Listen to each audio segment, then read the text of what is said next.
Hello students, good morning and welcome to spectrum classes. आज class 11 की maths की पहली क्लास है। इस क्लास में हम लोग सेट्स के बारे में डिस्कस करेंगे। सो फर्स्ट चैप्टर है अपना सेट्स। अगर बात करें कि सेट्स क्या होता है, आप बचपन से बहुत सारे अलग अलग जगह में सेट, ये जो वर्ड है ये आप सुने होंगे। जैसे मान लो आपने सुना होगा बुक सेट के बारे में। बुक सेट, जब आप एक क्लास पास करते हो फिर अगले क्लास के लिए जाते हो, या आप दुकानदार को बोलते हो या फिर अपने सीनियर्स को बोलते हो कि मुझे ये क्लास 11 की बुक सेट चाहिए, तो सीनियर आपको बोलता है ठीक है बुक सेट मेरे पास है, वो मेरे से ले लेना। तो वो कौन कौन सी बुक आपको प्रोवाइड किया? जैसे मान लो फिजिक्स की बुक दिया, केमिस्ट्री की बुक दिया, मैथ्स की बुक दिया, इंग्लिश की बुक दिया, कंप्यूटर साइंस की बुक दिया, तो ये सारा बुक्स आपको एक साथ पकड़ा देता है। आप क्या बोलते हो? ये सारे बुक्स को मिला करके आप बोलते हो सेट्स। तो सेट का मतलब क्या हुआ कि कलेक्शन, अलग अलग चीज़ों का कलेक्शन। किसी भी चीज़ का कलेक्शन का आप सेट बोल सकते हो, बस वो जिसका बात कर रहे हो वो वेल डिफाइंड होना चाहिए। ठीक है, एक बार डेफिनेशन देख लेते क्या लिखा हुआ है। A well defined collection of objects और एलिमेंट्स आर कॉल्ड सेट। वैसा चीज़ जो वेल डिफाइंड हो, मतलब सही से डेफिनेशन हो, उसका डेफिनेशन मतलब परिभाषा हो। अब आपको कैसे पता चलेगा कि कोई भी चीज़ वेल डिफाइंड है या नहीं है? फॉर एग्जाम्पल, अगर मैं आपसे पूछता हूँ कि ये 2+2 का वैल्यू कितना होता है, 2 और 2 को आप जोड़ोगे, ऐड करोगे तो कितना होगा? तो आप बोलोगे सर ये तो 4 होगा। सेम सवाल अगर मैं किसी और से पूछता हूँ तो वो क्या जवाब देगा? वो भी यही जवाब देगा कि 2+2 4 होता है। कोई बच्चा ये तो नहीं बोलेगा कि सर 2+2 मेरे लिए तो 5 होता है, बाकी लोगों के लिए मे भी 4 होता होगा। तो ऐसा तो कुछ नहीं होगा। सब जवाब देगा कि 2+2 का वैल्यू 4 होगा। मतलब जो 2+2 है ये वेल डिफाइंड है। वेल डिफाइंड है मतलब इसका जवाब सबके लिए बराबर होगा। तो आप सिंपल ट्रिक से ये समझ सकते हैं, अगर किसी क्वेश्चन का जवाब सबके लिए एक जैसा है, इक्वल इक्वल है, तो फिर वो वेल डिफाइंड है। अगर सबके लिए अलग अलग आंसर है तो फिर वो वेल डिफाइंड नहीं होगा। फॉर एग्जांपल, मैं अगर आपसे पूछता हूँ कि आप अपने 2 पसंदीदा रंगों के बारे में बताओ, तो आप बताओगे सर मेरा तो पसंदीदा रंग रेड और ऑरेंज है। अब मैं अगर यही सवाल किसी और दूसरे बच्चे से पूछूं, क्या वो भी रेड एंड ऑरेंज बोलेगा? नहीं, वो बोलेगा सर मेरा तो ब्लैक एंड येलो है। तो अलग अलग लोग अलग अलग जवाब देंगे। तो वैसा चीज़ जब आंसर अलग अलग हो जाए तो हम लोग बोलेंगे ये वेल डिफाइंड नहीं है, ये वेल डेफिनेशन नहीं है इसका। तो सेट्स मतलब वेल डेफिनेशन होना चाहिए, सबके पास सेम जवाब होना चाहिए। जैसे एग्जाम्पल्स लिख लेते हैं। फैक्टर्स ऑफ 10, 10 का फैक्टर्स, फैक्टर्स मतलब होता है, इसे हिंदी में हम लोग गुणनखंड कहते हैं। गुणनखंड, 10 का गुणनखंड, 10 के गुणनखंड मतलब किस किस का टेबल में 10 आता है। तो किस किस के टेबल में 10 आता है? एक के टेबल में 10 आता है, एक के पहाड़ा में 10 आता है, और 2 का पहाड़ा में 10 आता है, और 5 का पहाड़ा में भी आता है, और 10 के पहाड़ा पे आता है। अगर ये सवाल मैं आपसे पूछूं कि फैक्टर्स ऑफ 10 क्या क्या है, तो आप बोलोगे सर 1 है, 2 है, 5 है और 10 है। सेम सवाल में अगर किसी और से पूछूं तो वो क्या जवाब देगा? वो भी बोलेगा सर ये 1, 2, 5 और 10। मतलब ये जो फैक्टर्स ऑफ 10 है ये वेल डिफाइंड है। तो हम लोग इसके जितने भी फैक्टर्स है उसको हम लोग एक सेट बोल सकते हैं। ठीक है, एक और एग्जांपल देख लेते हैं। First 5 letters of English alphabet. English alphabet में जो पहला 5 लेटर है क्या क्या होगा? ABCDE। ये 5 लेटर होगा, फर्स्ट 5 लेटर। क्या ये सेट होगा? हाँ, ABCD और E। अगर मैं आपसे पूछूं कि फर्स्ट 5 लेटर्स क्या है इंग्लिश अल्फ़ाबेट का, तो आपका जवाब होगा ABCDE। आपके दोस्त का जवाब क्या होगा? उसका भी जवाब होगा ABCDE। अगर सबका जवाब ABCDE ही है मतलब ये वेल डिफाइंड है, अच्छे से ये डेफिनेशन लिखा हुआ, परिभाषित है। ये वैसा चीज़ जो सही से परिभाषित हो, जिसका वेल डेफिनेशन हो, उसे हम लोग सेट कहते हैं। और सब वे सेट कैसे पहचानते हैं? सबके पास सेम आंसर होना चाहिए। तो ABCDE ये क्या होगा? ये फर्स्ट लेटर से, फर्स्ट 5 लेटर से पहला 5 लेटर है इंग्लिश अल्फ़ाबेट का, तो ये भी एक सेट होगा। तो आइए एक एक्सरसाइज करते हैं, अब इसे हम लोगों को समझ में आएगा कि अपने को कितना समझ आया कितना समझ नहीं आया। Which of the followings are sets. कुछ कुछ मैं क्वेश्चंस लिख दूँ, आपको ये बताना है कि ये सेट्स है या नहीं है। आप एक क्वेश्चन रीड करने के बाद वीडियो को पॉज करिएगा, खुद से ट्राई कीजिएगा, फिर सॉल्यूशन देखिएगा। सबसे पहला, the collection of all months of a year beginning with the letter J। तो एक साल में कितने मंथ्स होते हैं? टोटल 12 मंथ्स होते हैं, मतलब 12 महीने होते हैं। अब अलग अलग मंथ्स अलग अलग लेटर से स्टार्ट होता है, जैसे जनवरी J से होता है, फरवरी F से होता है, मार्च M से होता है। वैसे आपको क्या करना है, कलेक्शन लेना है सारे मंथ्स का जिसमें लेटर J से स्टार्ट हुआ है। तो हम लोग लिख लेते हैं पहले कौन कौन सा लेटर है, कौन कौन सा मंथ है जो जे से स्टार्ट होगा। तो सबसे पहले जनवरी, फिर फरवरी, मार्च, अप्रैल, मई, जून, नेक्स्ट है जून, फिर होगा जुलाई, अगस्त, सितंबर, अक्टूबर, नवंबर, दिसंबर, और कोई जे से स्टार्ट नहीं हो रहा। तो जे से स्टार्ट होने वाला मंथ कौन कौन सा है? जनवरी, जून एंड जुलाई। तो अगर इसका अब ये सोचो कि ये जो क्वेश्चन है क्या इसके अंदर हर कोई सेम देगा? अगर मैं आपसे पूछता हूँ कि कौन कौन सा मंथ है जो जे से स्टार्ट होता है, आप बोलोगे सर जनवरी, जून और जुलाई। अगर मैं किसी और से पूछता हूँ कि इसका क्या आंसर होगा, सब यही जवाब देगा जनवरी, जून एंड जुलाई। इसका मतलब क्या हुआ? इसका मतलब ये हुआ कि ये जो चीज़ है, the collection of all months of a year beginning with letter J, ये वेल डिफाइंड है, इसका सही डेफिनेशन है, इसलिए हर किसी ने सेम ही आंसर दिया है जनवरी, जून एंड जुलाई। तो फिर ये क्या होगा? इसलिए ये एक सेट है। So yes, it is a set, it is a set. आगे बढ़ते हैं, नेक्स्ट क्वेश्चन देखते हैं। A team of 11 best cricket batsman of the world, world के बेस्ट क्रिकेट बैट्समैन 11 बैट्समैन आपको लेना है, उसका कलेक्शन। मैं अगर आपसे पूछता हूँ कि 11 प्लेयर्स के नाम बताओ जो वर्ल्ड में बेस्ट है, तो आप बोल सकते हो sir Sachin Tendulkar, Virat Kohli, Ricky Ponting, ऐसे करके आप 11 नाम बता सकते हो।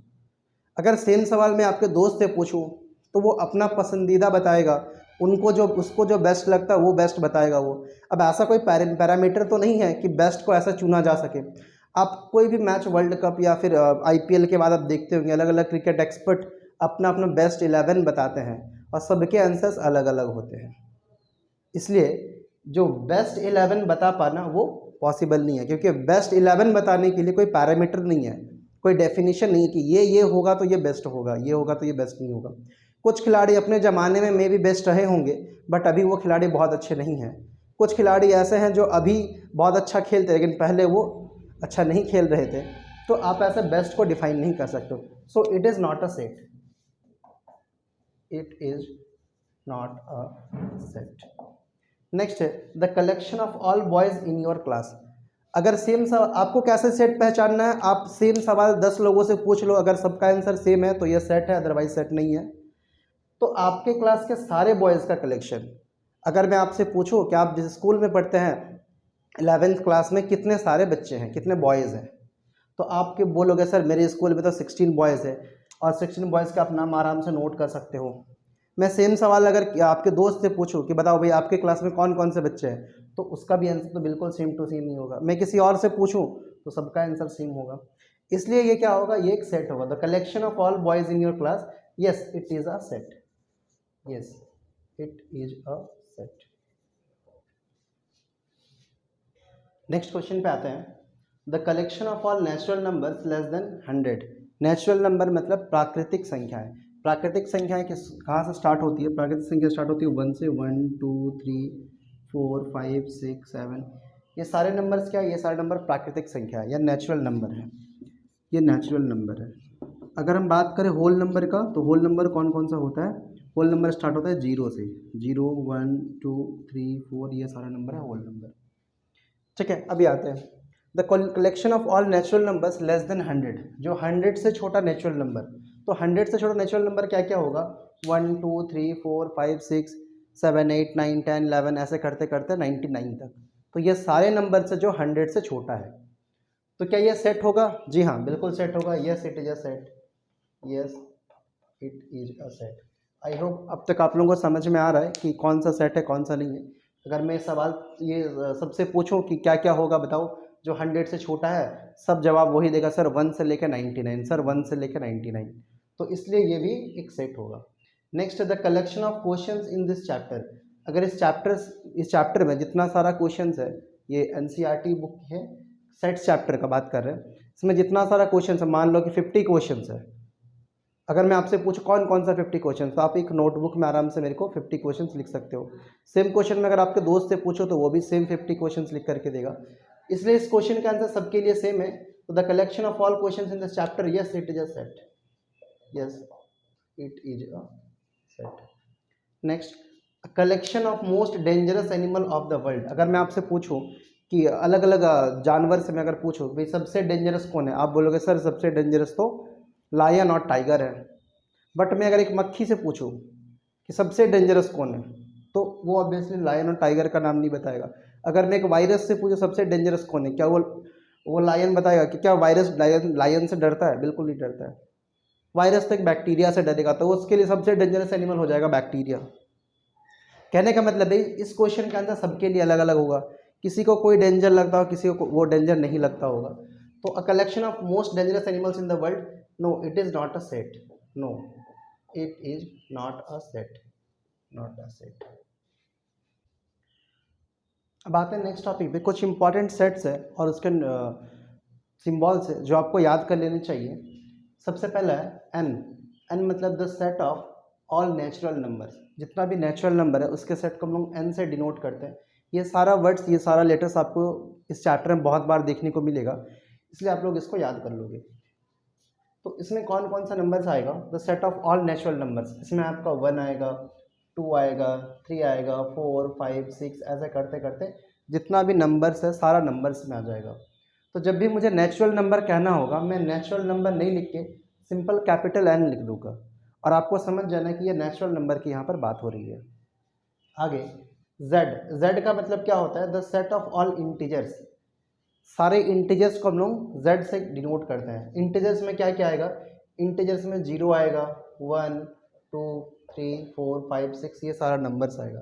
इसके साथ नेगेटिव नंबर्स भी आएगा, जैसे -1, -2, -3, ये सारा नेगेटिव नंबर्स भी आएगा।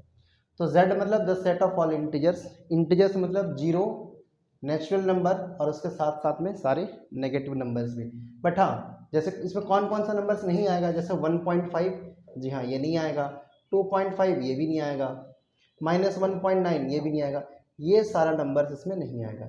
ये जो फ्रैक्शनल नंबर है जैसे 4/5, 17/3, ये सारा नंबर्स भी इसमें नहीं आता है। तो इंटीजर्स में क्या आएगा? ये पॉजिटिव नंबर 0 और ऐसा नेगेटिव नंबर जो कंप्लीट नंबर हो, जो होल नंबर हो। सिंस z में तो सारा आ रहा है ना, अगर हम z प्लस लिखें, z प्लस मतलब क्या होगा? z प्लस में होगा the set of all positive integers, the set of all positive integers, positive integers. इस पूरे इंटीजर्स में से आपको सिर्फ पॉजिटिव इंटीजर्स लेना है, z प्लस। नेक्स्ट है q, the set of all rational numbers.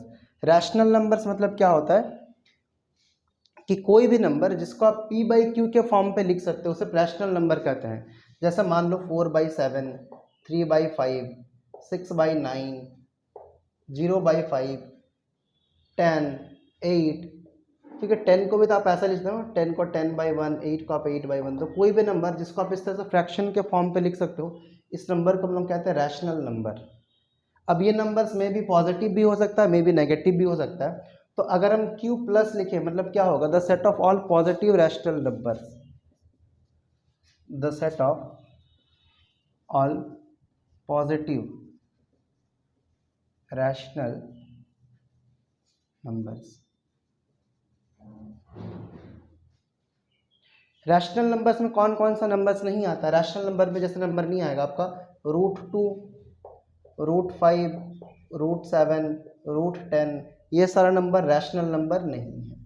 बाकी सब नंबर रैशनल नंबर होगा। जैसे √36 ये रैशनल नंबर होगा, क्योंकि √36 का आप 6 लिख सकते हो, तो ये सारा रैशनल नंबर है। लेकिन जिसका रूट पॉसिबल नहीं है निकालना, कैलकुलेट कर पाना, वो सारा रैशनल नंबर नहीं होता है। Next the set of all real numbers. Real numbers में कौन आएगा? अब तक आप जितना भी नंबर्स पढ़े हो ये सारा नंबर रियल नंबर है। रैशनल नंबर भी आएगा रियल नंबर में, इरैशनल नंबर भी। इरैशनल मतलब जो रूट्स वाले नंबर है, ये सब नंबर में। कहने का मतलब अब तक जो भी नंबर आपने पढ़ा है वो सारा नंबर रियल नंबर है। कुछ कुछ नंबर है जो रियल नंबर नहीं होते हैं, वो हम लोग आगे के चैप्टर्स में पढ़ेंगे। और वैसे अगर आप r प्लस लिखते हो, इसका मतलब क्या होगा? The set of all positive real numbers.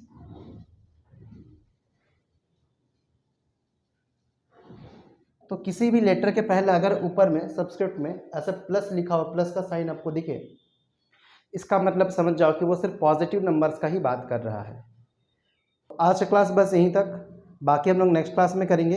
इस चैप्टर से रिलेटेड MCQ सॉल्व करेंगे। तब तक के लिए थैंक यू।